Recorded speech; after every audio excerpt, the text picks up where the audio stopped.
then think about home. What are some things that you're really good at home? Maybe you're really good at making your bed. Maybe they don't do it, but I bet some of them are really good at cleaning the room. I actually had a little boy write about how he is really good at cleaning his room. He said, I go through and I pick up all my dirty clothes first, and I put it in the dirty clothes basket. Then I go through and I pick up all my books, and then I put them on the bookshelf. And sometimes I reward myself with, like a movie or a game. And then I, put away all my Army men. So it was a little first grade boy, but did a really nice job of cleaning. I was like, okay, can you teach my teenager that? But they can do that. They're good at brushing their teeth. Like we talk about that. These are all things that they can do. So what are you really good at home? And then sports is always a good one, because you always have kids that, they play football or soccer or in some sort of sport that they could write about. And even if they aren't in a club of sports, if you will, they still can write about how they ride their bike or that kind of thing. So that's just another avenue. What sports do you play, or what games do you play? Red Rover, tag, whatever it would be. What's a sport, a game that you could play, that you could write about? And then, of course, clubs, meaning Boy Scouts or Girl Scouts, if they're in any of that, gymnastics, dance that you mentioned. Something that you're really good at, because if we're good at it, we can write about it. And thinking back at the papers that we read this morning, do you think that little boy or little girl is good at growing a tomato garden? Or there words that he or she used that indicated that they're an expert at that?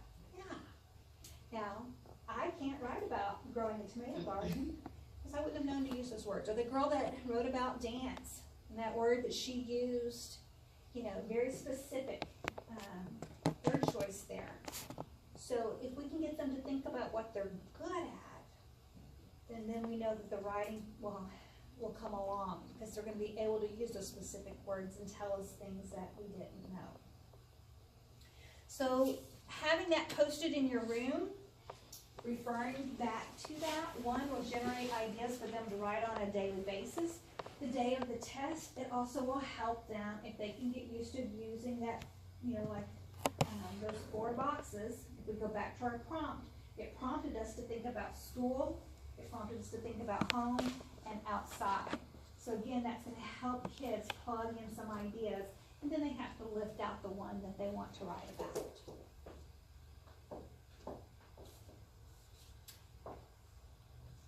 Okay.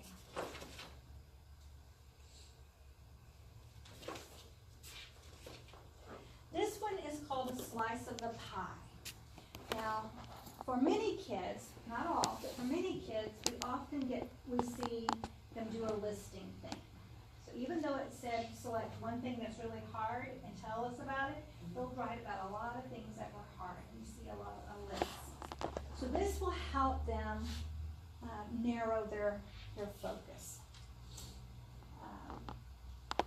It's called a slice of the pie. If you notice, you don't have to fill in every slice of the pie.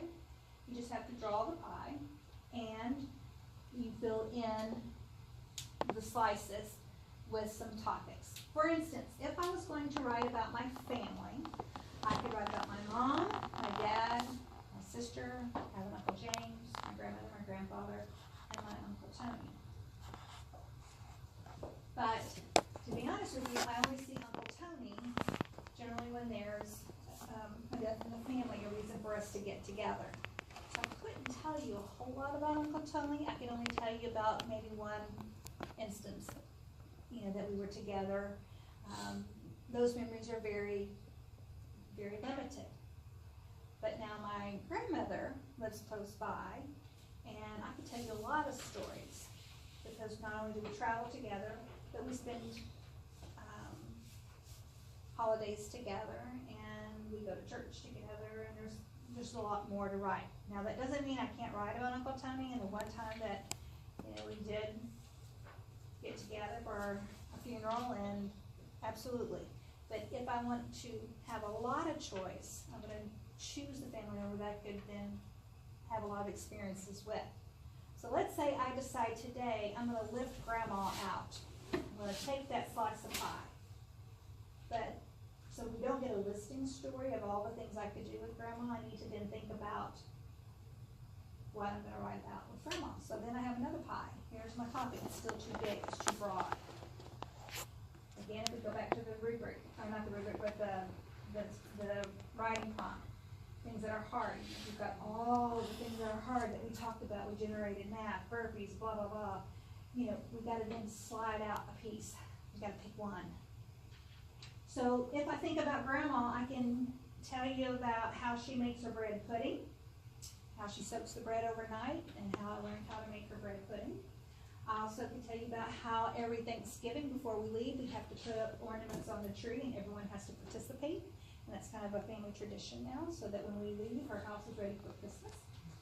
I can also tell you how she's taught me how to sew and how we now make quilts for Bags of Love for children that have been taken from the home, and how that's been very rewarding to be a part of. And also that she also has provided opportunities to go on the beach trips, several beach trips. We don't go every year, but we do make time to get together and just have some fun time with all the girls, daughters, granddaughters, daughter-in-laws for beach trips. So a lot I could then tell you about my grandmother. But again, to avoid that listing, how do I go from this idea, I have all these ideas, how can I narrow it and make it really meaningful so that I can add some substance to my story, because I only have 26 lines, because I'm going to take out and lift out that taught me how to sew. And I'm going to really share about how she sets up the table in her dining room, and how we lay out the fabric, and we use this special tool, and you can run this thing that's a wheel and it cuts the fabric in a straight line. So I can really go in depth.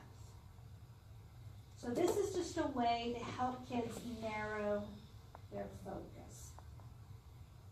Give them lots of opportunities in the classroom with different topics. Let them choose their topic, because not everybody's going to have a grandmother like that. So if we say write about your grandmother, you're not going to get the same effect. So they need to have choice in topic, but the process of how to narrow is very beneficial. Again, if we take it back to the state test, the day of the test, they have that planning sheet. If they now know how to use a slice of the pie, they will be able to make their own pies. And I always tell the kids, can you eat a whole pie? When you first put it down there, I think I can. I love chocolate pie. But really, can I eat the whole pie? I can't. And your readers can't really enjoy your story if you're trying to put all of that in there. There's just too much. But if you can lift out that slice, I can enjoy that one slice of pie and savor it. Ooh, it leaves me wanting more. So lift out one of those memories and write really well, so it leaves us wanting more. That's just so good, because you can then really spend the time. So a slice of the pie.